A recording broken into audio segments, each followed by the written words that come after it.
The darkness of deep space stretched endlessly in all directions. Stars dotted the black canvas like tiny diamonds, cold and distant.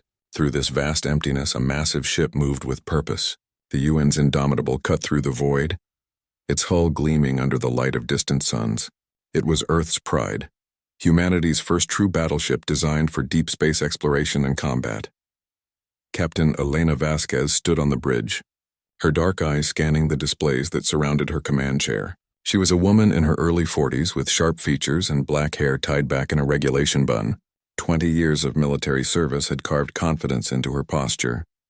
Behind her, dozens of crew members worked at their stations, monitoring everything from engine output to long-range sensors.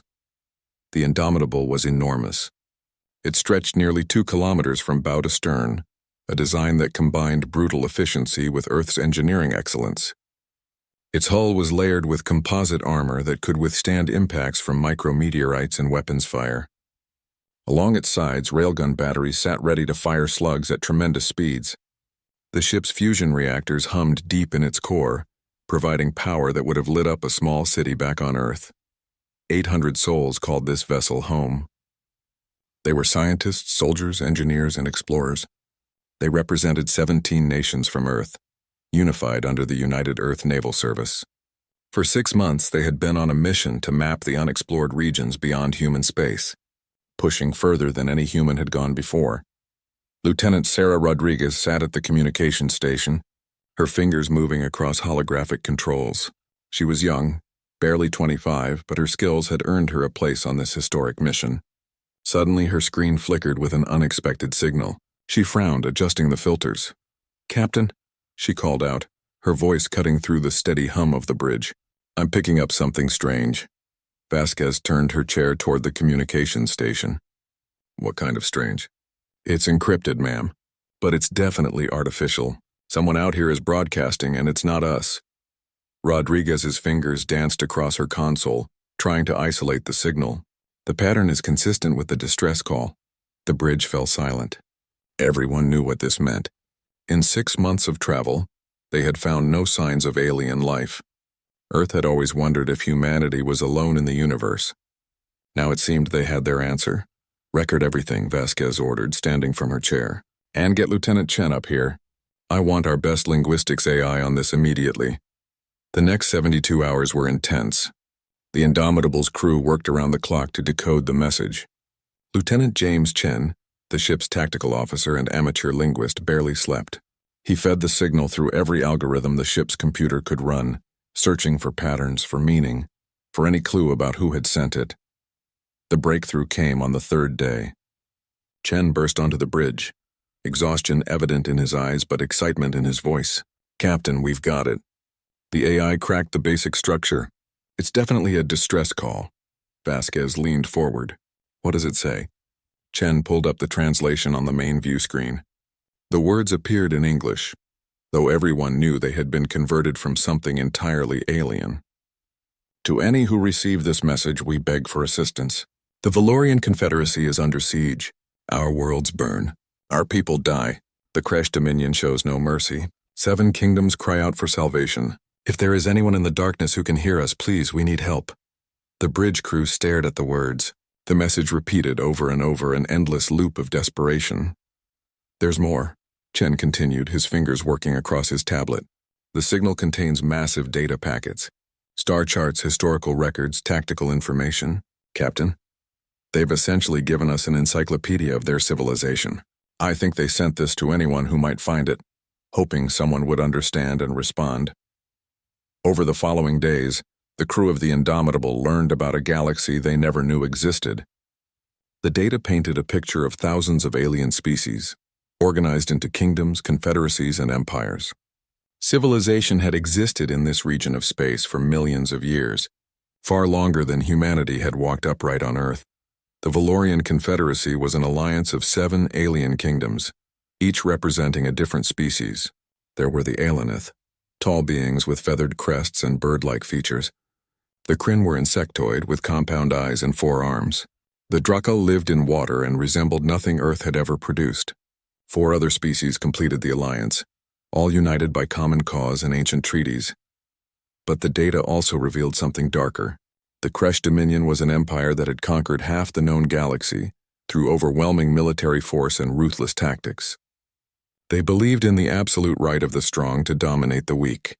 For the past 2 standard years, they had been systematically attacking Valorian space, world by world, system by system. The tactical data was what caught Chen's attention most. He studied the records of Kresh battles, their ship designs, their weapon systems. Everything felt wrong to his trained military mind. The aliens fought like medieval armies in space. They formed rigid battle lines. They relied on honor codes and predictable strategies. Their weapons were primarily energy-based, using focused beams and plasma weapons. "Captain, you need to see this," Chen said during one of their analysis sessions. He pulled up a 3-dimensional map of the Valorian home system. Red markers indicated Kresh ships. There were thousands of them, forming a complete blockade around the primary planet. "This is the current situation according to the last data update in the message. That was sent 40 days ago." Vasquez studied the tactical display with a critical eye. "How many ships are we looking at?" "Approximately 3,000 Kresh vessels, various classes. Their largest are about half our size. They use crystalline power cores and energy shields. Standard galactic technology, according to the database." Commander Sarah Mitchell, the ship's executive officer, stepped closer to the display. She was a tall woman with red hair and a cautious nature. "Captain, we need to discuss this carefully. First contact protocols are clear. We observe, we document, but we don't interfere in alien conflicts." Vasquez crossed her arms. "Those protocols were written assuming we'd find peaceful civilizations, or at least stable ones. This is genocide, Sarah. We're watching an entire species alliance cry out for help." "With respect, ma'am, it's not our fight," Mitchell replied. "We have 800 people on this ship. Our mission is exploration, not military intervention in alien wars." The debate raged for hours in the captain's ready room. The senior staff was divided. Some argued for caution, for returning to Earth and letting proper authorities decide. Others felt a moral obligation to respond to the distress call. They were humans, and humans helped those in need. Dr. Amara Okonkwo, the ship's chief medical officer, spoke up during a tense moment. "I've been reading their medical records, their cultural files. These aren't monsters or aliens we can't understand. They have families. They write poetry. They create art. The Aelineth have a festival celebrating their children that sounds remarkably like Earth's various coming-of-age ceremonies. They're people, Captain. Different from us, yes, but people nonetheless." Vasquez listened to every argument, every concern, every hope. She walked to the window of her ready room and stared out at the stars. Command was lonely. The decision was hers alone, and she would bear the responsibility regardless of the outcome. Finally, she turned back to her officers. "We didn't come out here just to look at stars and take pictures. The United Earth Naval Service exists to protect and serve. That's our oath. It doesn't specify protecting only humans. We're going to the Valorian system. We're going to answer their call." Mitchell shook her head but said nothing more. She would follow orders even if she disagreed. "Lieutenant Chen," Vasquez continued, "I want full tactical analysis of Kresh capabilities. Find their weaknesses. We're one ship against 3,000. We need every advantage." "Yes, ma'am," Chen replied, a slight smile crossing his tired face. The Indomitable changed course. Its powerful engines burned bright as it accelerated toward coordinates 60 light-years away. The crew prepared for what might be humanity's first real battle in space. Engineers checked every system twice. Gunners ran simulations on the railgun batteries. Marines practiced boarding procedures. Medical bays were cleared and prepped for potential casualties. In the cargo holds, Lieutenant Rodriguez led a team preparing something special. They were loading the ship's communication arrays with a message of their own, ready to broadcast in multiple alien languages. It was simple and direct. "Humanity has received your call. We are coming." The journey took 3 weeks at maximum sustainable speed. During that time, the crew trained relentlessly. Chen drilled them on alien ship recognition. Dr. Okonkwo studied alien biology, trying to understand how to treat wounded Valorians if needed. The weapons teams practiced firing solutions against multiple targets. Vasquez barely slept. She reviewed the tactical data over and over, searching for an edge. The Kresh had numbers and experience. They had been fighting wars for thousands of years, but they had never fought humans before. That unfamiliarity was the only advantage she could find. On the final day before arrival, Vasquez addressed the entire crew over the ship's internal communications. Her face appeared on every screen. Her voice carried to every corner of the Indomitable. "We're about to do something that's never been done before," she began. "We're going to make first contact with an alien civilization. But we're not going as conquerors or tourists. We're going as defenders. Someone asked for help and we answered. That's what makes us human. That's what makes us worthy of traveling among the stars." She paused, looking directly into the camera. "I won't lie to you. The odds are not in our favor. We're outnumbered thousands to one, but we have something they don't. We have courage. We have ingenuity. And we have each other. Whatever happens in the next few hours, I'm proud to serve with every single one of you." The ship emerged from faster-than-light travel at the edge of the Valorian system. Immediately, sensors began painting a picture of the situation. It was worse than the old data had suggested. The Kresh blockade had grown. Nearly 4,000 ships now surrounded the primary planet, and the scars of orbital bombardment were visible even from this distance. "Multiple contacts," Rodriguez reported, her voice tight with tension. "They've detected us. We're being scanned." Chen worked his tactical display rapidly. "Captain, they're repositioning. Looks like a standard intercept formation. They think we're another Valorian ship." "Let them think that for now," Vasquez said calmly. She settled into her command chair and gripped the armrests. "Charge all weapons. Raise shields." And Rodriguez broadcast our message. "Let both sides know who we are." The transmission went out on all frequencies in multiple languages.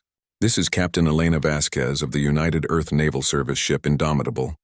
We have received the Valorian distress call. We are here to render assistance." For a long moment there was silence. Then the communications board lit up like a Christmas tree. Dozens of signals came in at once, some from the Kresh fleet, some from the planet below. One signal dominated the others. It came from the largest Kresh vessel, a massive dreadnought that dwarfed the ships around it. The translation came through with an undertone of amusement. "Unknown vessel, this is Admiral Kreshitar of the Dominion Fleet. You have entered a designated combat zone. The Valorian Confederacy has been judged and found wanting. Their resistance ends today. You will depart immediately, or you will be destroyed alongside them. You have one standard cycle to comply." Vasquez allowed herself a cold smile. "Open a channel, Rodriguez." When the link was established, she spoke with absolute clarity. "Admiral Kreshitar, this is Captain Vasquez. We received a distress call. We came to help. Stand down your forces and withdraw from this system, or we will make you stand down. This is your only warning." The response came back quickly, and this time the amusement was replaced with disbelief. "You are one ship, one. I command 4,000 vessels. My fleet has crushed empires older than your species. You dare threaten me?" "I don't threaten," Vasquez replied. "I promise. You have 1 hour to withdraw. After that, we consider you hostile. Indomitable out." She closed the channel and looked at her crew. Every eye was on her. "Well," she said with a slight grin, "now they know we're here. Helm, take us in. All hands to battle stations. Let's show them what happens when humans answer a call for help." The Indomitable's engines flared bright, and the massive battleship accelerated toward the Kresh fleet.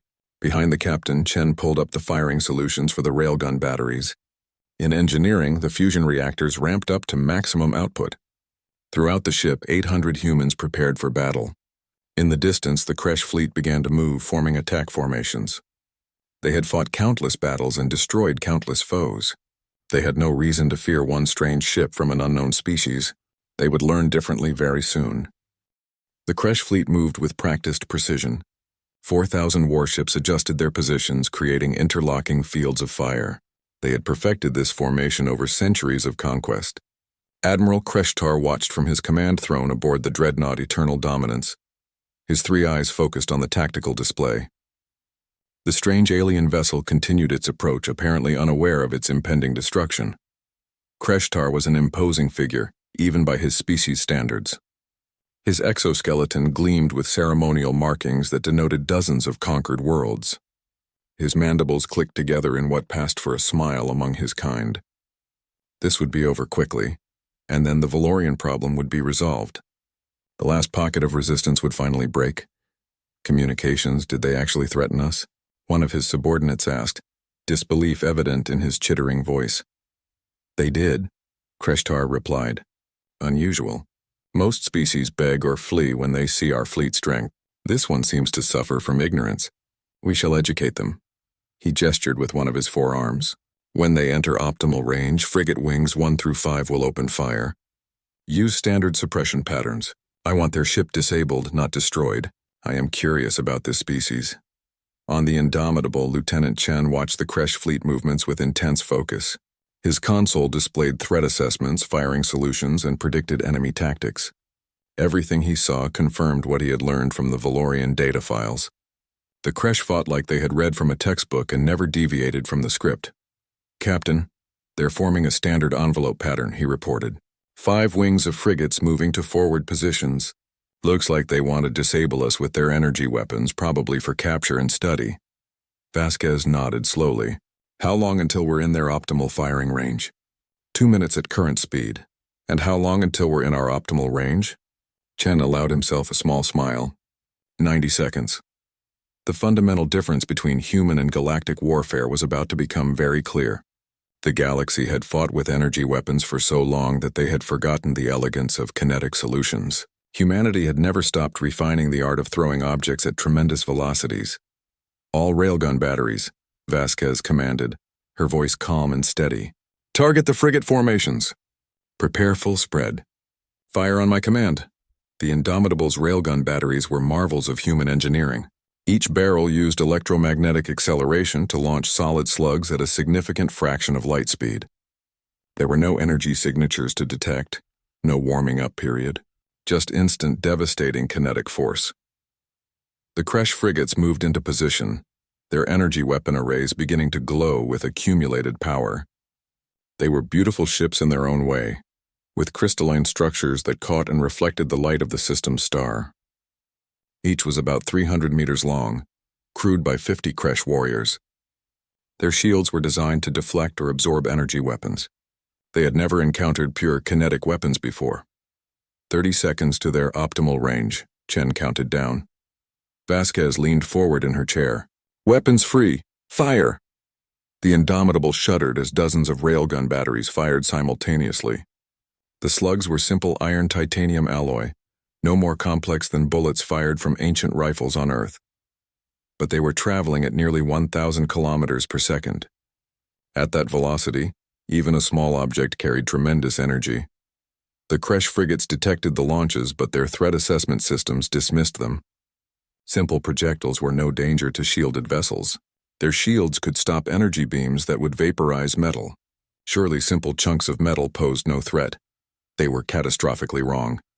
The first slug hit a Kresh frigate amidships. The shield tried to stop it, but kinetic energy was different from energy beams. The slug punched through the shield like it was not there. Then through the crystalline hull, then completely through the ship. The frigate exploded from the inside as the slug's passage turned everything it touched into superheated plasma. Before the Kresh could even process what had happened, dozens more impacts followed. Frigates shattered. Their beautiful crystalline hulls cracked and burst. Crew compartments were exposed to vacuum. Ships that had conquered a dozen worlds died in seconds, torn apart by weapons their technology had no answer for. On the Eternal Dominance, Admiral Kresh Tar stood from his throne in shock. His tactical display showed carnage. In less than 10 seconds, 40 frigates had been destroyed. 40 ships, hundreds of warriors gone. What kind of weapons are those? His tactical officer chittered in panic. "Kinetic projectiles," the sensor specialist replied, disbelief in his voice. "Simple metal traveling at extreme velocity." "Our shields are calibrated for energy weapons. They offer minimal protection against solid matter at those speeds." Kreshtar's mandibles ground together in fury. No one had used pure kinetic weapons in modern galactic warfare for thousands of years. They were considered primitive, inefficient. Yet here they were, proving devastatingly effective. He had underestimated this unknown species. That mistake had cost him 40 ships. He would not make it again. "All ships," he commanded. "Engage at maximum range. Use dispersed formation. Do not cluster. Battlecruiser wings advance and fire at will." The Kresh fleet began to react, but their doctrine was fighting against them. They were trained for energy weapon duels at close range, for honor combat and traditional tactics. Adapting to this new threat was not immediate. The Indomitable did not give them time to adapt. Vasquez had no intention of fighting fairly. Fair fights were for sports and duels. This was war, and in war you used every advantage. Helm evasive pattern Delta 3, she ordered. Keep us moving. Chen continuous fire, prioritize larger vessels, and launch our drones. The ship lurched into a complex movement pattern, no longer flying straight but weaving through space in unpredictable directions. The Kresh energy weapons were powerful, but they needed to target their enemy. Against a vessel moving erratically and at high speed, their accuracy dropped significantly. Meanwhile, the Indomitable's hangar bays opened. Dozens of combat drones poured out, each no larger than a fighter jet. They were unmanned, controlled by the ship's AI, and they carried their own railgun systems. They spread out in a swarm pattern, adding their firepower to the main ship's batteries. Chen worked his console like a musician playing an instrument. Each target was carefully selected. Battlecruisers, cruisers, support vessels.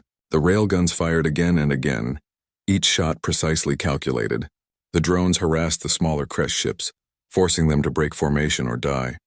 Drone Group 3, focus on that cruiser cluster. Main batteries target the battlecruiser at coordinates Mark 7, Chen called out. His hands moved constantly, adjusting targeting solutions, compensating for Kresh movements, ensuring maximum efficiency. The Kresh began to land hits on the Indomitable. Energy beams struck the hull, scorching armor, burning through outer layers. But the human ship was built tough. Its armor was layered, designed to ablate and disperse heat. Damage reports came in, but nothing critical. The ship could take punishment. What the Kresh could not handle was the return fire. Every railgun hit was catastrophic. The kinetic energy did not just penetrate hulls. It transferred momentum, spinning ships, breaking formations. The Kresh crews had trained for energy weapon battles where shields would absorb hits until they failed. They had no training for what happened when a solid slug traveling at relativistic speeds hit your ship. The battle spread across thousands of kilometers. The Indomitable moved like a dancer, never in one place long enough for the Kresh to concentrate fire. Its railguns spoke with mechanical precision, and each time they spoke, a Kresh ship died or was crippled. Admiral Kreshtar watched his fleet being dismantled and felt something he had not experienced in decades. Fear. This single ship was destroying his forces. Hundreds of vessels were already gone. The tactical display showed wreckage spreading across the combat zone. And still the human ship fought. How many ships have we destroyed? He demanded. None, Admiral. His tactical officer replied, voice trembling. We have scored numerous hits, but their armor holds. Our energy weapons are not penetrating to vital systems. Kreshtar's rage built. This was impossible. One ship could not defeat 4,000. The mathematics did not allow it. Yet here it was happening. He made a decision born of desperation. All ships ramming speed. If we cannot destroy them at range, we will overwhelm them in close combat. Every ship converge on the human vessel. Crush them with our numbers. It was a tactic born of desperation, not strategy. But the Kresh obeyed. 3,600 remaining ships turned and accelerated toward the Indomitable. They abandoned formation, abandoned tactics, and simply charged. On the Indomitable's bridge, alarms blared as sensors detected the massive coordinated movement. Chen looked at his display and felt his stomach drop. Captain, they're all coming at us. Full advance, all ships. Vasquez studied the tactical situation for exactly 3 seconds. Then she smiled. It was not a pleasant smile. They're giving us stationary targets moving in predictable patterns. How generous. Chen, you have full weapons authorization. Fire at will, all batteries maximum rate. Don't stop shooting until they do. The Indomitable's railguns began firing in a continuous barrage. The ship's AI calculated firing solutions faster than any human could. Every second, dozens of slugs launched into space, each one aimed at a Kresh vessel. The drones added their own fire, targeting the smaller ships. The space between the human ship and the Kresh fleet became a wall of death. Slugs crossed the distance in seconds. Ships exploded. Debris spread across the battlefield, and that debris became hazards for following ships. Kresh vessels collided with the wreckage of their comrades. Others were torn apart before they got close. The Kresh charged with courage, but courage was not enough against mathematics and physics. They were flying straight at an enemy that could kill them from thousands of kilometers away. Every second they advanced, dozens more died. But some got through. The sheer weight of numbers meant that eventually, Kresh ships reached close range. They opened fire with everything they had. The Indomitable shook under the concentrated assault. Energy beams cut deep into armor. Systems began to fail. Fire broke out in 3 sections. Casualties were reported from the impact points. Hull breach on Deck 7, Commander Mitchell reported, her voice steady despite the chaos, sealing bulkheads, damage control teams responding. Railgun Battery 4 is offline, Chen added. Battery 7 reporting reduced capacity. Vasquez gripped her armrests. Keep firing. All remaining batteries, continuous operation. We just need to outlast them, and they did. The Kresh charge broke against the Indomitable like waves against a cliff. Ships got close enough to ram, but found that ramming a 2-kilometer battleship did minimal damage, while suicidal Kresh crews died in the attempt. Others got close enough for brief exchanges before being torn apart by point defense railguns. The battle lasted 3 hours. 3 hours of continuous combat, of relentless violence, of human determination against alien numbers. When it finally ended, the space around the Indomitable was filled with debris. Kresh ships, or what remained of them, drifted in pieces. Emergency beacons cried out from damaged vessels. The once mighty blockade fleet was shattered. Of the 4,000 Kresh ships that had started the battle, fewer than 400 remained combat-capable. And those 400 were in full retreat, jumping to faster-than-light speeds and fleeing the system. Admiral Kreshtar was not among them. His dreadnought, the Eternal Dominance, had tried to close with the Indomitable personally. A spread of railgun fire had torn through its bridge. The Admiral and his senior staff were dead. On the Indomitable, exhausted crew members slumped at their stations. The ship looked like it had been through hell because it had. Scorch marks covered the hull. Several sections were exposed to space. 16 crew members were dead with dozens more injured. But the ship still functioned, and more importantly, it had won. Vasquez stood on her bridge, looking at the tactical display that showed the Kresh retreat. She felt no triumph, only exhaustion and sadness for the lives lost on both sides. But the Valorian system was free. The blockade was broken.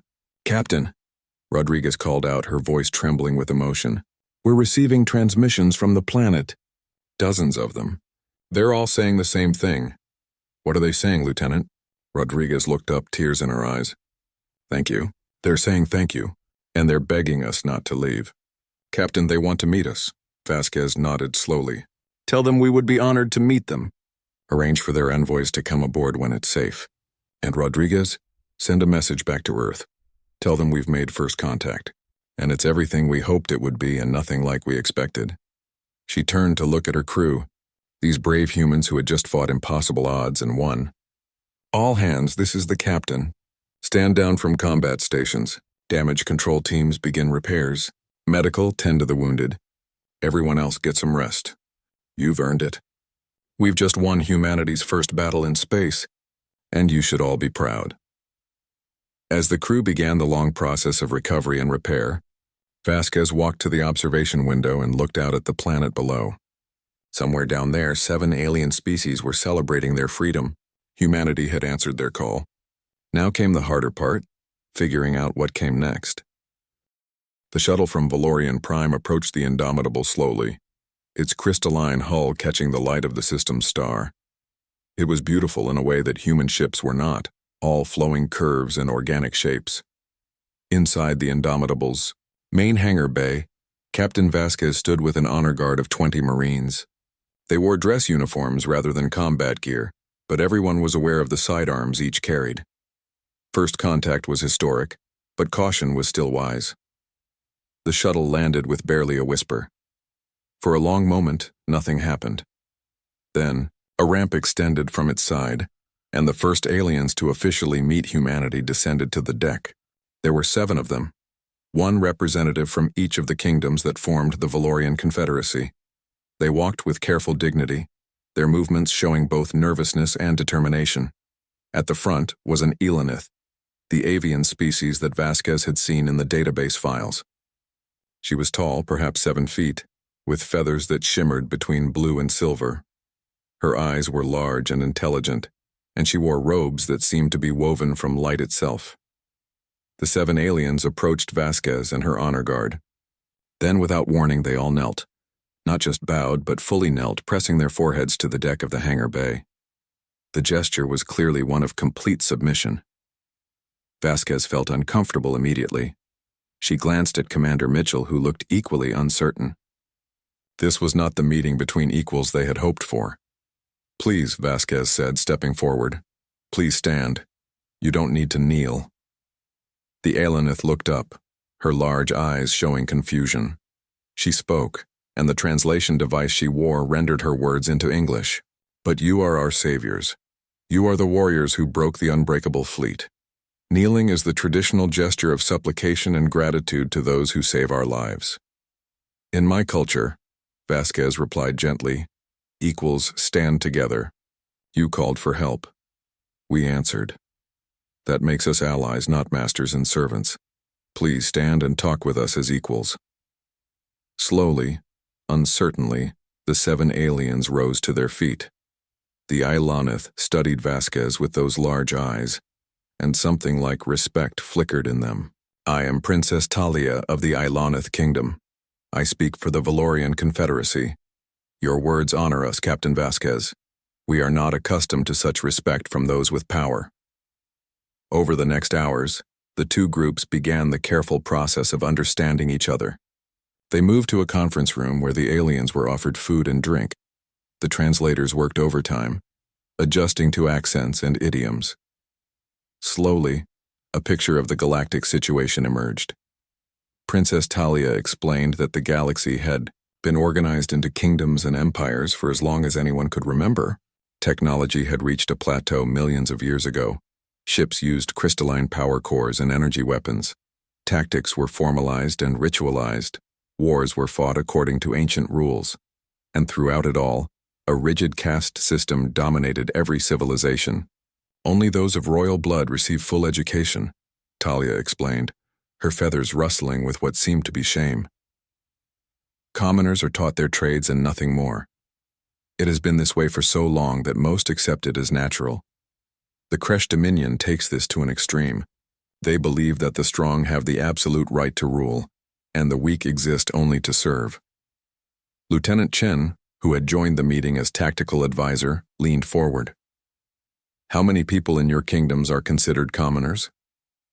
Perhaps 90% of our population, replied one of the other aliens, a Kryn whose translation device gave his voice a buzzing quality.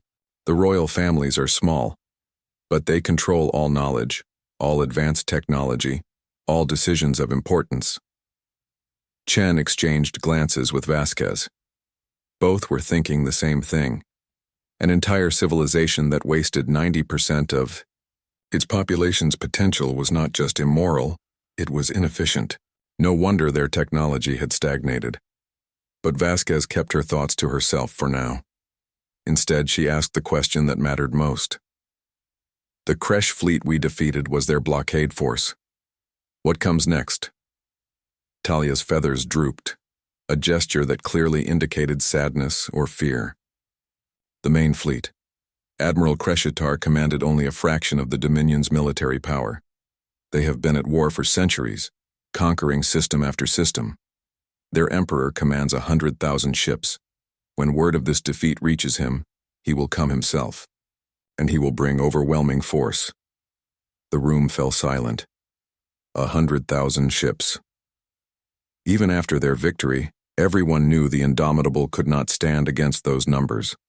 The ship was damaged, systems were strained, and they had expended 30% of their railgun ammunition. Against 100,000 ships, they would be overwhelmed in minutes. How long do we have? Vasquez asked quietly. 6 weeks, perhaps 7, Talia replied. The Dominion capital is 40 light years from here. They will need time to gather the fleet and travel, but they will come, Captain. And when they do, we will all die. Unless? She hesitated. Unless what? Unless you teach us to fight as you fight. Unless you share your knowledge, your tactics, your way of war. We have numbers, 7 kingdoms, billions of people, but we fight like our ancestors fought 1,000,000 years ago. You fight like every battle is new. Teach us, and perhaps together we can survive. Vasquez looked at her senior staff. This was beyond first contact now. This was being asked to fundamentally change an alien civilization's approach to warfare and potentially their entire social structure. Commander Mitchell was shaking her head slightly, cautioning against such deep involvement. But Dr. Okonkwo was nodding, and Chen looked eager. I need to discuss this with my crew, Vasquez said finally. What you're asking for is significant, but I promise you this, we didn't come here to watch you die. We'll find a way. After the aliens returned to their shuttle and departed, Vasquez called a senior staff meeting. The debate was intense and immediate. We can't rebuild their entire civilization in 6 weeks, Mitchell argued. Even if we wanted to, it's impossible. We should call for reinforcements from Earth and hope they arrive in time. Reinforcements are 2 months away at minimum, Chen countered. By the time they get here, the battle will be over. If we're going to help the Valorians, we have to do it now with what we have. What about the Prime Directive or non-interference or any of the principles we're supposed to follow? Mitchell demanded. We're talking about fundamentally altering alien societies. They asked us for help, Dr. Okonkwo said quietly. They're asking us to teach them, not rule them. There's a difference, and besides, what kind of people would we be if we said no? If we just watched them die because helping would be inconvenient or complicated? The debate went on for hours. Vasquez listened to every argument, every concern, every hope. Finally, she made her decision. We're going to help them, but we're going to do it right. We're not going to impose our system on them. We're going to teach them principles, tactics, technologies. What they do with that knowledge is their choice. Chen, you're in charge of military training. Take volunteers from the crew and spread them across the 7 kingdoms. Teach their people how to fight asymmetrically, how to think tactically. She turned to the chief engineer, Lieutenant Marcus Webb. Webb, you're going to teach them manufacturing, not our fusion technology, but the basics. How to forge better weapons, how to use resources efficiently. Keep it simple enough that they can implement it quickly. What about me? Mitchell asked, still skeptical but willing to follow orders. You're going to work with their governments. Help them coordinate. The 7 kingdoms need to function as a single military force, not as separate entities. That's going to be the hardest job of all because it means convincing royalty to share power. Over the next days, the plan began to take shape. Teams from the Indomitable spread across Valorian space. Chen took a group of 20 Marines and tactical officers to begin training programs. They started with the basics: small unit tactics, guerrilla warfare, the principle of asymmetric combat. The Valorian military was structured like a medieval army. Nobles commanded from the rear while common soldiers formed ranks and marched to battle. Their space tactics were similar, with grand fleets meeting in formal battle. Chen immediately began breaking down those structures. War isn't about honor, he told a group of Aelenith officers in one of his first training sessions. War is about winning with minimum casualties to your side. You don't fight fair. You fight smart. You use every advantage. You hit the enemy where they're weak and avoid where they're strong. The alien officers looked shocked. But the honor codes, one protested. The rules of warfare that have existed for thousands of years. The Kresh are butchering your people, Chen replied bluntly. Are they following honor codes? Rules only work when everyone agrees to them. The Kresh want to destroy you. You need to decide what matters more, your honor codes or your survival. It was harsh, but it was true. Slowly, the Valorian officers began to understand. Chen taught them about ambush tactics, about hit-and-run attacks, about using terrain and mobility as weapons. He taught them that a small force with surprise could defeat a larger force that was unprepared. Meanwhile, on Valorian Prime, something unexpected was happening. Chen had requested instructors and the royal families had sent their trained soldiers. But word had spread among the common people about the humans and their strange ideas. Commoners began showing up to the training grounds asking to learn. The nobles were appalled. Training commoners in warfare was against tradition, but Chen saw opportunity. He began secretly running night training sessions for any Valorian who wanted to learn, regardless of caste. The common people learned quickly. They had spent their lives being told they were inferior, but the humans treated them as equals. The effect was revolutionary. Vasquez learned about Chen's unauthorized commoner training when Princess Talia visited the Indomitable in a fury. Your officer is destroying our social order, she said, her feathers ruffled in agitation. He's teaching commoners to fight. He's giving them ideas above their station. This is causing chaos. Vasquez listened carefully, then asked a simple question. Princess, in 6 weeks, the Kresh Emperor arrives with 100,000 ships. Do you want to face him with only your royal warriors? Or do you want every capable person in your kingdoms fighting for survival? Talia opened her beak to respond, then closed it. The question hung in the air. Finally, she said quietly, "It goes against everything we've ever known." "I know," Vasquez replied. "But sometimes survival requires change. The Kresh are coming because they think you're weak.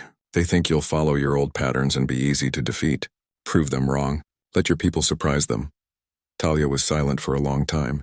Then she made a decision that would echo through Valorian history. "I will speak with the other royal families. If we are to die, let it be trying something new rather than repeating old failures." The transformation of Valorian space over the next weeks was remarkable. The Seven Kingdoms began working together in ways they never had before. Commoners who had never been allowed to think for themselves suddenly found humans encouraging their ideas. Manufacturing facilities that had made the same products for centuries began producing new weapons based on simple human designs. They couldn't build railguns. The technology was too complex and time-consuming. But they could build better armor, better missiles, better defensive systems. They could mine asteroids for raw materials and forge weapons at a pace their ancestors would have thought impossible. Chen organized the Valorian fleets into new formations. Instead of rigid battle lines, he taught them fluid tactics. Hit and run.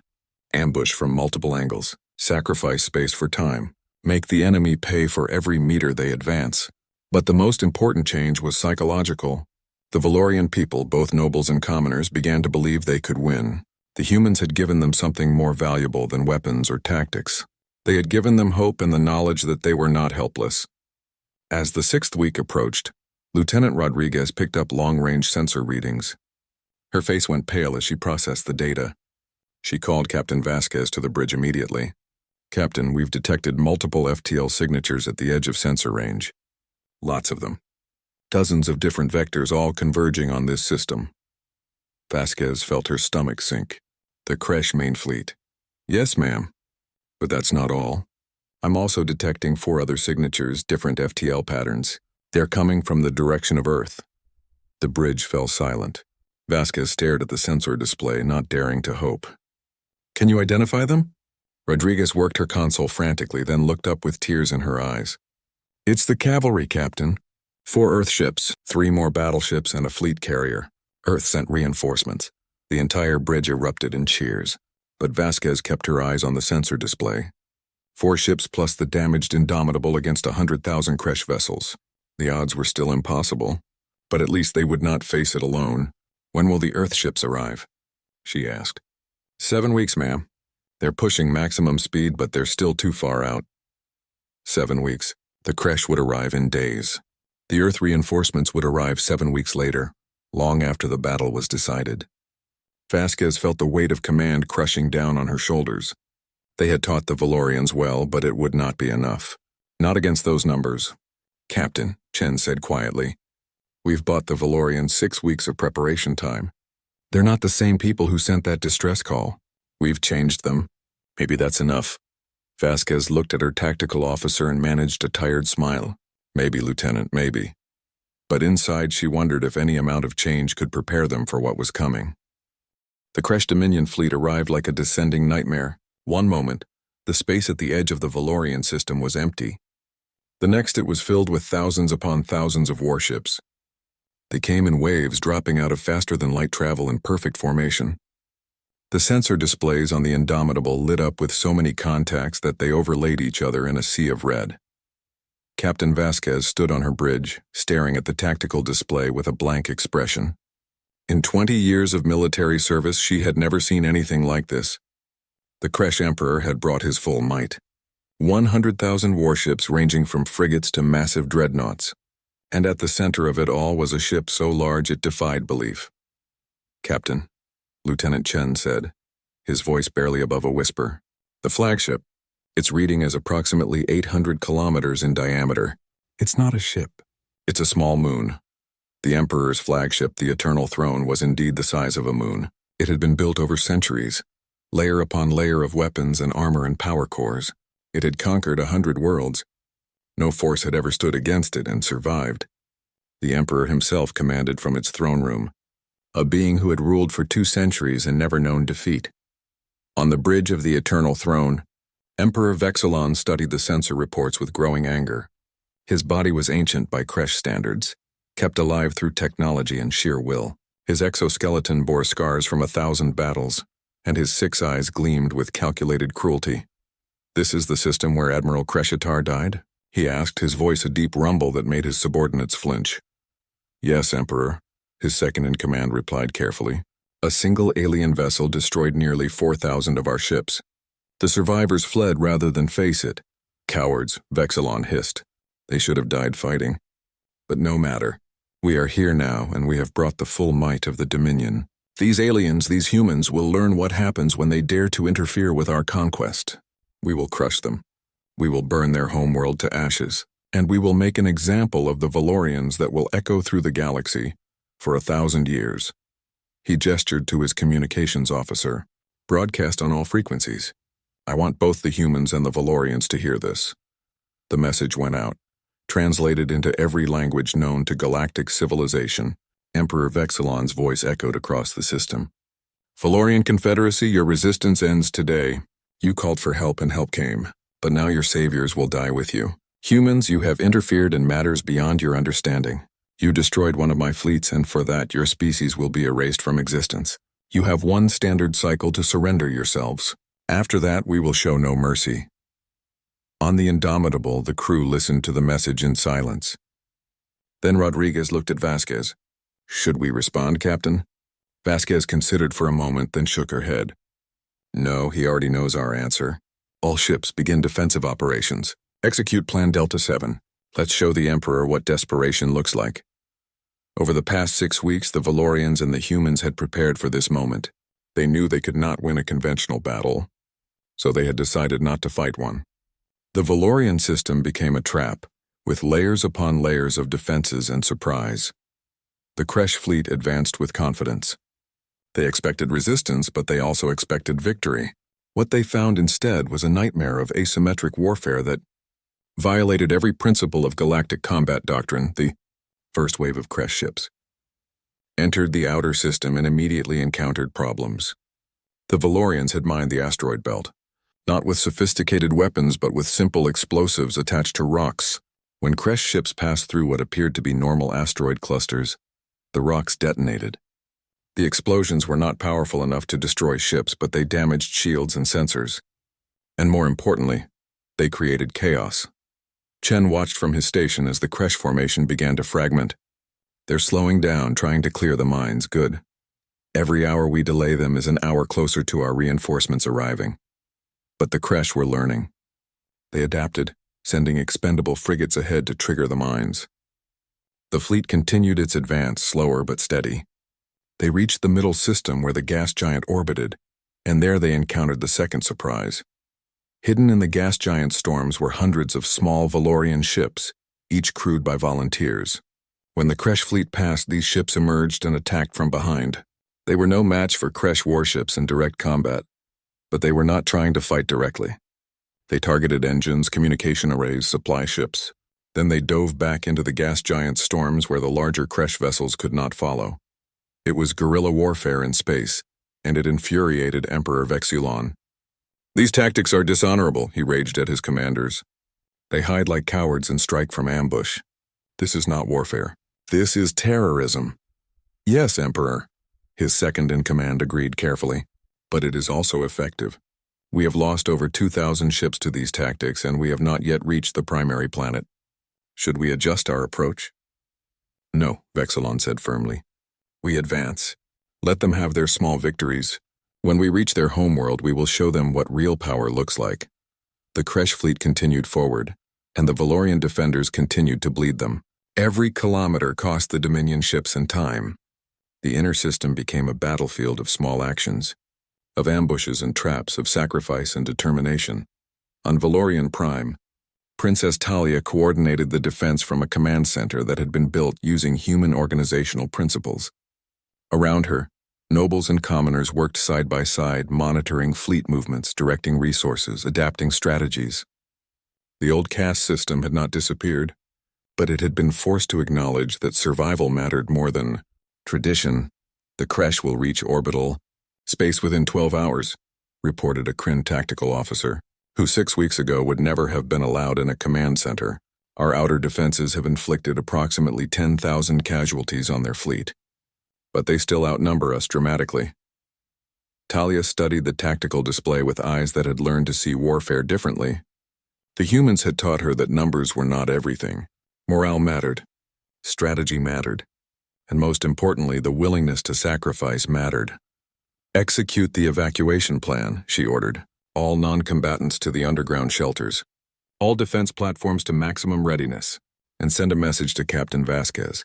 Tell her it has been an honor." On the Indomitable, Vasquez received the message. Her ship was positioned near the planet, the last line of defense. Around her were 3,000 Valorian warships, every vessel the Confederacy could gather. Against 90,000 remaining Kresh ships, they looked pitifully small. Commander Mitchell approached the captain's chair. "Elena, we need to talk about the obvious." Vasquez looked at her executive officer. They had been through so much together. "You want to talk about the fact that we're going to die in the next few hours?" "Yes," Mitchell said bluntly. "We can't win this.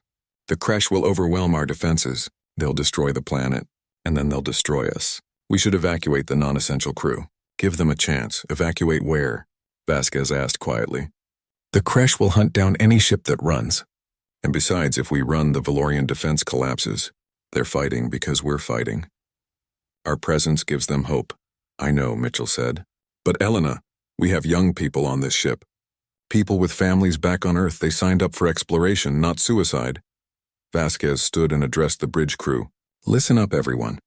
Commander Mitchell has raised a good point. We're facing impossible odds. Anyone who wants to evacuate to the surface shelters with the Valorians, you're free to go. No one will think less of you. This is beyond what anyone should be asked to face." The bridge fell silent. Then Chen spoke up. "Captain, with respect, we're not going anywhere. We came here to help. That doesn't change just because things got hard. We're staying." Around the bridge, heads nodded in agreement. Rodriguez, Dr. Okonkwo, the helmsman, the weapons officers, everyone. Mitchell looked around and felt her eyes sting with tears. "You're all crazy," she said softly. "But I wouldn't want to be anywhere else." Vasquez felt a lump in her throat but forced it down. "All right then. We stay, we fight, and we make the bastards pay for every meter." "Chen, what's our ammunition status?" "We've been manufacturing more slugs using materials from the Valorian mining operations.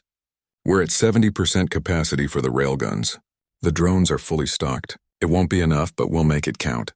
The Kresh fleet reached the planet. Emperor Vexilon gazed at the world below with satisfaction. The defenders were gathered in a last stand formation. They would die here, and then he would personally oversee the cleansing of this world. "Deploy the weapon," he ordered. His second-in-command hesitated. "Emperor, the biological weapon. Are you certain? The galactic laws of war prohibit such weapons. If we use it, other species may unite against us." "Other species fear us," Vexilon replied coldly. "And they will fear us more after today. The weapon will reduce this planet to a dead rock. It will take days to work. Plenty of time for the survivors to understand their mistake before they die in agony. Deploy it." A massive missile platform was brought forward. The weapon it carried was not complex. It was simply a virus engineered over centuries to be lethal to almost all known life forms. Released into a planet's atmosphere, it would spread with the wind, infecting every living thing. Death would be slow and painful. On the Indomitable, sensors detected the platform moving into launch position. Chen's face went pale. "Captain, they're preparing to deploy a biological weapon. If that thing reaches the atmosphere, everyone on the planet dies." Vasquez stared at the display. The platform was positioned at the center of the Kresh fleet, protected by thousands of ships. There was no way to reach it with conventional weapons. No way except one. She turned to Mitchell. "Sarah, I need you to take command of the evacuation. Get everyone off this ship who's willing to go. You have 10 minutes. Mitchell's eyes widened with understanding and horror. "No, Elena, no. There has to be another way." "There isn't," Vasquez said calmly. "We can't reach that platform with weapons, but we can reach it with the ship itself. Our fusion reactors can be overloaded to create a massive explosion. If we ram the Emperor's dreadnought and detonate in the center of their fleet, we take out that weapon and thousands of their ships. It's the only way." "Then I'm staying," Mitchell said firmly. "Sarah, I'm your executive officer. My place is on the bridge. We do this together or we don't do it at all." Vasquez looked at her friend and nodded. All right, but we offer the crew a choice. She opened ship-wide communications. All hands, this is the captain. We're going to perform a ramming attack on the enemy flagship. This will result in the destruction of the Indomitable. Anyone who wants to evacuate to the planet, you have 10 minutes to get to the shuttles. Anyone who stays does so by choice. It's been an honor serving with you all. Throughout the ship, crew members made their choices. Some headed to the shuttles, and no one blamed them. Others stayed at their posts. In the end, 320 people remained on the Indomitable. They were the crew who had answered the Valorian distress call, who had fought impossible odds, who had taught an entire civilization to fight back. And now they would make the ultimate sacrifice. Chen stayed at his tactical station. Course plotted, Captain. We'll hit the dreadnought amidships at maximum velocity. Engineering reports the reactors can be overloaded to critical mass on your command. Vasquez settled into her command chair one last time. She looked at the faces around her, these brave humans who had chosen to stay. Thank you, she said simply. All of you. Thank you. Then she gave the order. Helm, maximum speed. Take us in. The Indomitable's engines burned brighter than they ever had before. The massive battleship accelerated toward the Kresh fleet, directly at the Emperor's dreadnought. Alarms blared throughout the Kresh formation as they realized what was happening. Stop that ship, Vexilon screamed. All vessels, concentrate fire on the human ship. The Kresh fleet opened fire with everything they had. Energy beams struck the Indomitable from all sides. The ship's armor began to fail. Compartments decompressed. Systems exploded. Crew members died at their posts as the ship was torn apart around them. But the Indomitable did not stop. It could not be stopped. Through the fire, through the death, through the destruction, it kept coming. Vasquez gripped her armrests as the bridge shook violently. Screens exploded. Fire raged through the corridors, and still the ship flew true. We're through their defensive perimeter, Chen reported, his voice calm despite the chaos. Impact in 30 seconds. Vasquez looked at Mitchell one last time. No regrets? Mitchell smiled through bloody teeth.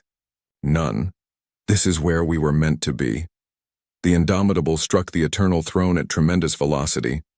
The impact was devastating. The battleship's armored nose punched through the dreadnought's hull, penetrating deep into its core, and in that moment, the engineering team completed their final task. They overloaded the fusion reactors past critical mass. The explosion was like a newborn star.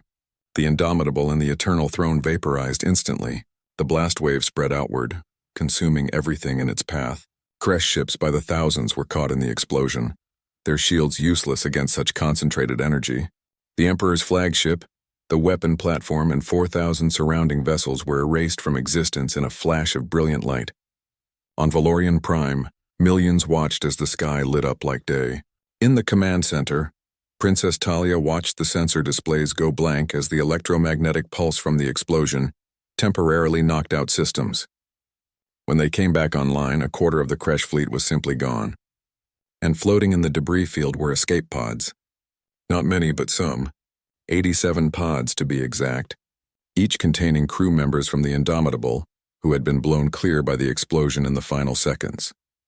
Captain Vasquez was among them, barely alive but alive. The Kresh fleet, shocked and leaderless with their Emperor dead, began to pull back. They had lost their commander, their flagship, and the will to fight. The battle was not over, but its outcome had changed. And then, at the edge of the system, new sensor contacts appeared. 4 ships dropped out of FTL, their designs unmistakable. Earth's reinforcements had arrived early, pushed by crews who had driven their engines beyond safe limits when they heard about the battle. Admiral Marcus Chen, father of Lieutenant James Chen, saw the debris field where the Indomitable had been. He saw the damaged Kresh fleet. He saw what humanity had sacrificed. His orders were simple and cold. All Kresh vessels have 1 hour to withdraw from this system. After that, we show no mercy. The age of the Dominion is over. The 4 Earth ships hung in space like angels of vengeance. They were larger than the original Indomitable, built with 3 additional years of advancement in human technology. The flagship was the Yuan's Defiance, a dreadnought-class vessel commanded by Admiral Marcus Chen. Beside it were 2 more battleships, the Relentless and the Unyielding, and a fleet carrier named the Valiant that held within its bays 200 combat craft. Admiral Chen stood on the bridge of the Defiance, his weathered face carved from stone as he studied the tactical displays. He was 60 years old, a career military man who had commanded ships in Earth's various conflicts before humanity reached the stars. But nothing in his experience had prepared him for what he saw now.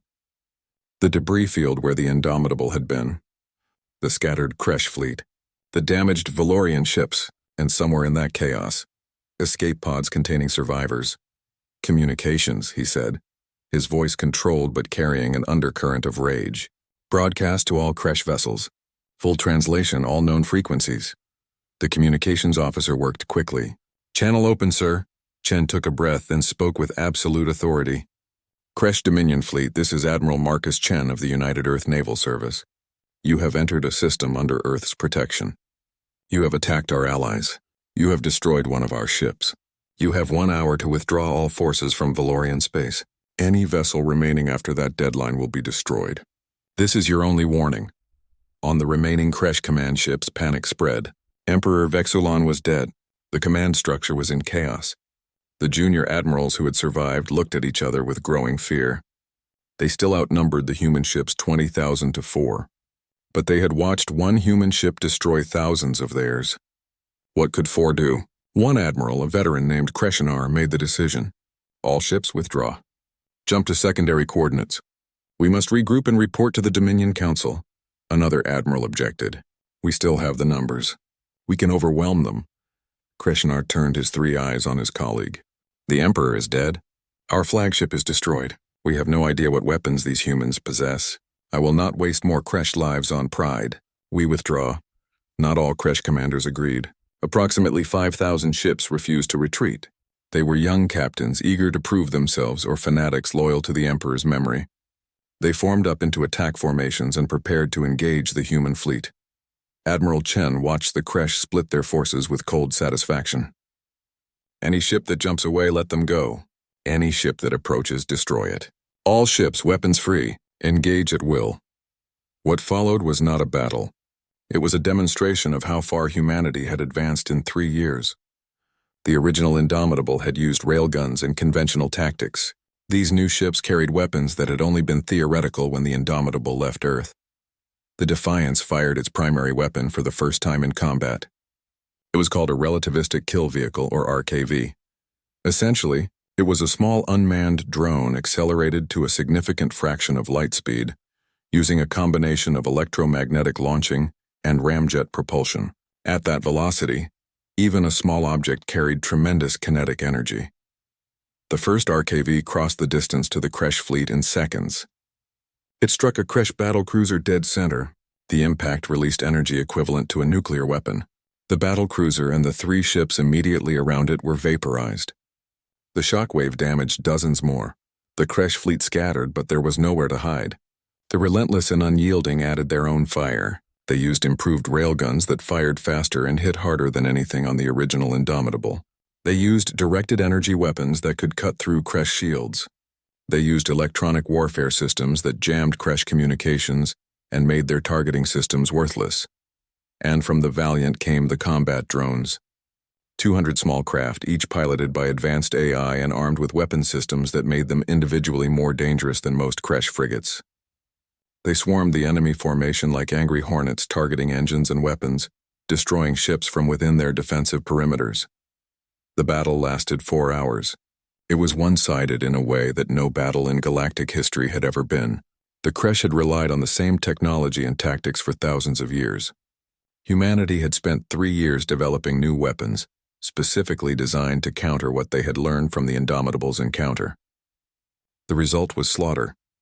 By the time the last Kresh ship was destroyed or driven off, Chen felt no satisfaction. Only exhaustion and grief. His son James had been on the Indomitable.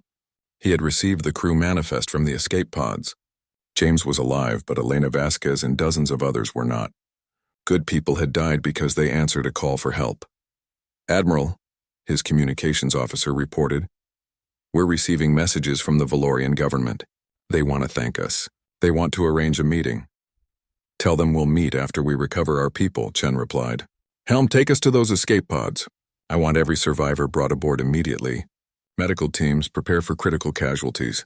The rescue operation took hours. The escape pods were scattered across thousands of kilometers. Some had life support failing. Others had injured crew who needed immediate medical attention. But one by one, they were recovered. 87 souls out of the 320 who had stayed on the Indomitable. The survival rate was higher than anyone had expected, thanks to the Valorian rescue ships that had protected the pods during the battle's aftermath. Captain Elena Vasquez was brought aboard the Defiance on a stretcher. She was badly injured, with multiple broken bones and internal injuries, but she was conscious and alert. When they brought her to the medical bay, Admiral Chen was waiting. "Captain Vasquez," he said formally, "welcome aboard the Defiance." Vasquez tried to salute but managed only a weak gesture. "Admiral, thank you for the rescue. How many did we lose?" 233 from the Indomitable, plus 16 from the initial battle 6 weeks ago. "Captain, what you did here was remarkable. Insane but remarkable. Had to be done, sir," Vasquez said, wincing as the doctors worked on her. They were going to deploy a biological weapon. "We couldn't let that happen." Chen studied her for a moment. "My son was on your ship." "James Chen, tactical officer." Vasquez's eyes widened. "He made it, sir. He's in the pod recovery area. Broken leg and some burns, but alive. He's a good officer. One of the best." Something in Chen's expression softened slightly. "He learned from the best, it seems. Rest now, Captain. We'll talk more when you've recovered." Over the following days, the Earth fleet worked with the Valorians to secure the system. The remaining Kresh fleet had fled completely, jumping out of the system to regroup somewhere in Dominion space. But Admiral Chen was not content to simply defend. He had studied the reports from the Indomitable's crew. He understood the Kresh Dominion now, and he knew that defense alone would not be enough. He met with Princess Talia and the other Valorian leaders in a conference that was broadcast across all 7 kingdoms. "The Kresh will return," he said bluntly. "They may have lost here, but they still control half the galaxy. If we wait for them to rebuild and attack again, we'll just repeat this cycle." "What do you suggest?" Talia asked. Over the past weeks, she had changed. The frightened princess who had knelt before Vasquez was gone. In her place was a leader who had helped coordinate a desperate defense and seen her people survive against impossible odds. "We take the fight to them," Chen replied. "We don't wait for the Kresh to attack. We go into their territory. We liberate the worlds they've conquered. We destroy their military infrastructure. We end the Dominion as a threat." The Valorian leaders looked at each other with a mixture of hope and fear. One of the Kryn elders spoke up. "Admiral, we are grateful for Earth's help. But our fleets are damaged. Our people are exhausted. We do not have the strength for a war of conquest." "Then we don't conquer," Chen said. "We liberate. Every world the Kresh control. We offer the same thing we offered you, freedom and the knowledge to defend it. We don't build an empire. We don't replace the Kresh with human rule. We simply break the chains and let people choose their own path." It was a radical idea. Galactic civilization had always been about one empire replacing another, one dominant power ruling until another rose to challenge it. The concept of liberating worlds without controlling them was almost incomprehensible. But Talia understood. She had seen how the humans operated. They taught rather than commanded. They advised rather than ordered. "We will join you," she said firmly. "The Elenith Kingdom pledges its remaining ships to this campaign. It is time the galaxy learned that tyranny will no longer be tolerated." One by one, the other kingdoms agreed. The Valorian Confederacy, rebuilt by human knowledge and strengthened by desperation, would fight alongside Earth not for conquest but for liberation. The campaign that followed became known in galactic history as the Liberation War. It lasted 2 years. Admiral Chen led a combined fleet of Earth and Valorian ships deep into Kresh territory. They moved from system to system, offering enslaved species a choice: freedom or continued oppression. Most chose freedom.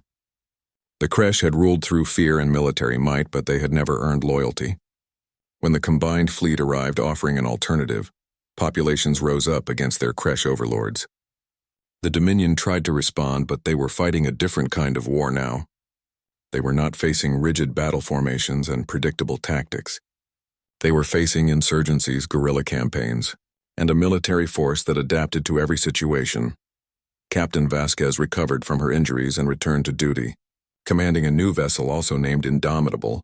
It was built by combined Earth and Valorian engineering, incorporating technologies from both civilizations. She insisted that half her crew be Valorian volunteers. The mixing of human and alien crew members became standard practice across the fleet.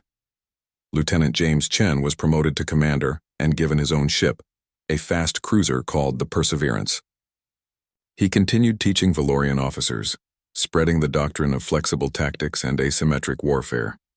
His father watched with quiet pride as his son became one of the most respected commanders in the combined fleet.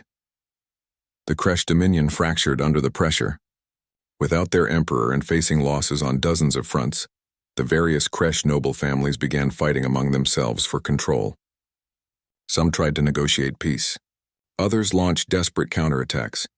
But the momentum had shifted irreversibly. The turning point came at the Battle of Kresh Prime, the Dominion homeworld. Admiral Chen brought the full combined fleet to the heart of enemy territory. They expected massive resistance, perhaps the bloodiest battle of the war. Instead, they found a world in chaos. The Kresh population itself had risen in revolt against the noble families who had led them to ruin. When the fleet arrived, the common Kresh people welcomed them as liberators from their own leadership. It was a lesson the galaxy would not forget. Even the conquerors had been oppressed by their own system. The rigid caste structures, the hereditary rule, the stagnation of thought and innovation had weakened even the mighty Dominion from within. Admiral Chen stood on the Defiance's bridge, looking at Kresh Prime on the view screen. "Broadcast to the planet," he ordered.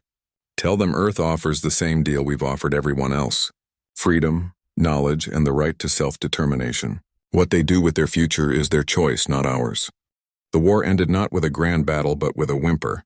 The last Kresh military forces surrendered 3 months after their homeworld fell. The Dominion that had terrorized half the galaxy for centuries was gone, broken not by conquest but by the realization that their way of life was unsustainable. 5 years passed. The galaxy transformed in ways that would have seemed impossible during the dark days of the siege of Valorian Prime. The rigid caste systems began to crumble. Species that had been enemies for millennia began talking and trading. Knowledge that had been hoarded by noble families was shared freely. Technology that had been stagnant for eons began advancing again as millions of new minds were allowed to contribute. Earth did not become an empire, despite the opportunities. Instead, the Terran Commonwealth formed as a voluntary alliance. Any species, any world could join if they agreed to basic principles: freedom for their people, education for all, and peaceful cooperation with neighbors. Dozens of species joined, not out of fear but out of genuine desire to be part of something new. The Valorian Confederacy became one of the founding members. Princess Talia, now Queen Talia after her father's death during the siege, worked tirelessly to transform her kingdoms. The caste system was not abolished overnight, but it was gradually reformed. Commoners could now receive full education. They could serve in government, in military command, in any role their abilities qualified them for. The change was difficult and met resistance from conservative nobles, but the memory of how close they had come to extinction kept pushing them forward. On the 5th anniversary of the Battle of Valorian Prime, a ceremony was held on the planet's surface. A monument was unveiled in the capital city, visible from orbit. It was a statue carved from crystalline stone by Alanith artisans, showing the Indomitable ramming the eternal throne. Around the base, inscriptions were carved in every language of the Commonwealth. Here stood humanity, outnumbered, outgunned, but never outmatched. They came when we called. They stayed when we needed them. They taught us that freedom is not given by birth, but earned through courage. They showed us that the measure of a civilization is not its power, but what it does with that power. We were 7 kingdoms pleading for salvation. They made us one people choosing our own destiny. Captain Vasquez attended the ceremony, standing with her crew. She was 47 now, with gray streaking her black hair and new scars to add to the old ones. Beside her stood Commander Chen, now a captain himself, and his father Admiral Chen, who had retired from active duty but remained an advisor to the Commonwealth. Queen Talia approached them, her feathers now showing traces of age. "Captain Vasquez, thank you for coming. Your presence honors us." Vasquez smiled. "Wouldn't miss it, Your Majesty. Though I think we should thank you. You and your people did the hard work. We just gave you a push. A push that saved billions of lives," Talia replied. She looked at the monument. at the representation of that desperate moment when a human ship had sacrificed everything to protect a world not their own. Tell me, Captain, do you ever regret answering our distress call? Do you ever think about what your life might have been if you had just continued your exploration mission? Vasquez was quiet for a moment, considering the question seriously. Then she shook her head. No regrets. We lost good people. We faced death more times than I can count. But we also changed the galaxy. We proved that different species could work together. We showed that tyranny could be defeated. And we made friends across the stars. That's worth any price. Young Valorians and humans ran past them, playing together without any awareness of how remarkable their friendship was. Children who would grow up in a galaxy where species cooperation was normal, where knowledge was shared, where opportunity was not determined by birth but by ability. Admiral Chen watched the children and smiled. You know what I think the real victory was? Not the battles we won or the dominion we defeated. It was this, showing the galaxy that there was another way. For thousands of years, civilizations rose and fell. Empires conquered and were conquered, but nothing fundamentally changed. We changed it. Not by force, but by example. As the sun set on Valorian Prime, casting the monument in golden light, the ceremony concluded with a presentation. A young Alanith, barely old enough to be considered an adult, approached the podium. She was a commoner, someone who 5 years ago would never have been allowed to speak at an official event. Now she stood before queens and admirals without fear. My name is Lyra, she said, her voice carrying across the crowd. 5 years ago, I was a servant in the household of a noble family. I was taught to clean and cook and nothing more. When the humans came, they told me I could be more. They taught me mathematics and engineering. Today I work on the design team for the new generation of Commonwealth starships. She paused, looking at the assembled crowd. The humans gave us weapons and tactics, yes. But more importantly, they gave us hope. They taught us that we were not helpless, that we could shape our own future. Every child in the Commonwealth today, whether human or Alanith or Kryn or any other species, grows up knowing they can be whatever they choose. That is the real gift humanity brought to the stars. The crowd erupted in applause, species of every kind joining together in appreciation. Vasquez felt tears in her eyes and did not try to hide them. This was why they had answered that distress call. This was why 233 brave souls had died aboard the Indomitable. Not for conquest or glory, but for this moment. For the knowledge that they had made the universe a better place. Later that evening, Vasquez stood at the observation deck of the new Indomitable, looking out at the stars. Commander Rodriguez, now a lieutenant commander, and her executive officer joined her. What are you thinking about, Captain? Rodriguez asked. I'm thinking about that distress call we picked up 6 years ago, Vasquez replied. We had no idea what we were getting into. One encrypted signal and it changed everything. Makes you wonder what else is out there waiting to be discovered. Rodriguez smiled. The Commonwealth is organizing a new deep space exploration mission. 5 ships, mixed crews heading to regions we've never mapped. They're asking for experienced captains. Vasquez turned to look at her. Are you suggesting something, Lieutenant Commander? I'm saying that maybe it's time for another Indomitable to go see what's out there. And maybe it's time to bring a few Valorian and Kresh crew members along to share the experience. Vasquez looked back at the stars, feeling that old pull of exploration and discovery. The galaxy was vast and they had barely scratched the surface. There were more species out there, more civilizations, perhaps more calls for help that would need answering. You know what, Rodriguez? I think you're right. Let's go see what else is out there. But this time we won't be going alone. 10 years after the Battle of Valorian Prime, the first joint Commonwealth deep space exploration mission launched. 5 ships, each with crews drawn from a dozen different species, headed toward the unknown regions of the galaxy. They carried with them the lessons learned from that desperate battle. That cooperation was stronger than domination.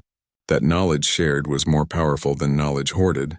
And that when someone cried out for help in the darkness, there should always be someone willing to answer. The Indomitable led the way, Captain Elena Vasquez in command, with Queen Talia's daughter serving as cultural liaison, and a young Kresh engineer named Volkar, working in the engine room alongside humans and Valorians. They were explorers, not conquerors, teachers, not rulers, representatives of a new age in galactic civilization. Behind them, the Commonwealth continued to grow and evolve. Trade flourished between worlds. Universities opened where beings from dozens of species studied together. The first Interspecies Academy graduated its inaugural class, young people ready to serve in the Commonwealth Fleet, or diplomatic corps, or scientific institutions. And in the center of Valorian Prime, the monument stood as a reminder of where it all began. A single ship answering a desperate call, 800 humans who believed that helping others was worth any risk. And 7 kingdoms that learned they were stronger together than they had ever been alone. The age of empires was over. The age of cooperation had begun. And somewhere in the vast darkness of space, the exploration ships of the Commonwealth flew onward, ready to extend a hand of friendship to anyone who needed it. When Earth's battleship arrived, kingdoms had pleaded for salvation. But in saving them, humanity had saved itself, proving that the best of human nature, compassion and courage and the willingness to sacrifice for others, was exactly what the galaxy needed. The story of the Indomitable became legend, told to children of every species.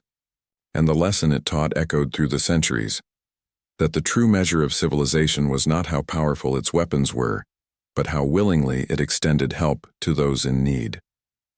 That was humanity's gift to the stars. Not conquest, but compassion. Not domination, but dignity. Not empire, but equality.